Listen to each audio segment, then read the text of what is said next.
बाबूजी का श्राद्ध था और दादी ने राध्या को 11 पंडितों के लिए भोजन बनाने का जिम्मा सौंपा। दादी को लगा कि ये राध्या के लिए एक मुश्किल काम होगा, क्योंकि वो जानती थीं कि राध्या रसोई में ज्यादातर आधुनिक गैजेट्स का इस्तेमाल करती है। अगले दिन सुबह से ही घर में पूजा पाठ का माहौल था। जब पूजा शुरू हुई तो राध्या रसोई में खाना बनाने के लिए गई। जल्दी और आसानी से काम खत्म करने के लिए उसने इंडक्शन चूल्हा जलाया और उस पर खाना बनाना शुरू कर दिया।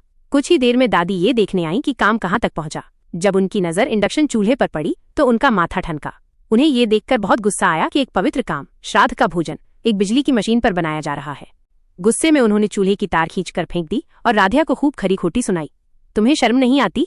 श्राद्ध का खाना मशीनों से बना रही हो? कितना बड़ा अपशगुन कर रही थी। क्या तुम्हें नहीं पता कि ऐसा खाना पंडितों को नहीं खिलाया जाता? दादी के इन कड़वे शब्दों ने राध्या को अंदर तक हिला दिया। उसकी आंखों में आंसू आ गए। वो बिल्कुल हताश हो गई थी और उसे समझ नहीं आ रहा था कि अब क्या करे। तभी उसके पति प्रथम ने वहां आकर स्थिति को संभाला।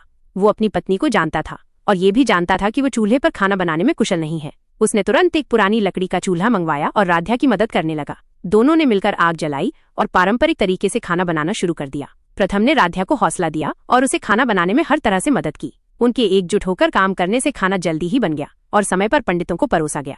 जब पंडितों ने भोजन खाया तो वे सभी बहुत संतुष्ट हुए और राध्या की प्रशंसा करने लगे। दादी ये सब देखकर अवाक रह गईं। वो ये सोच भी नहीं सकती थी कि राध्या इतनी जल्दी और इतनी अच्छी तरह से खाना बना लेगी, खासकर जब उन्होंने जानबूझकर उसके काम में बाधा डाली थी। दादी का ये प्लान कि राध्या काम बिगाड़ देगी और उसे शर्मिंदा होना पड़ेगा, एक बार फिर उल्टा पड़ गया।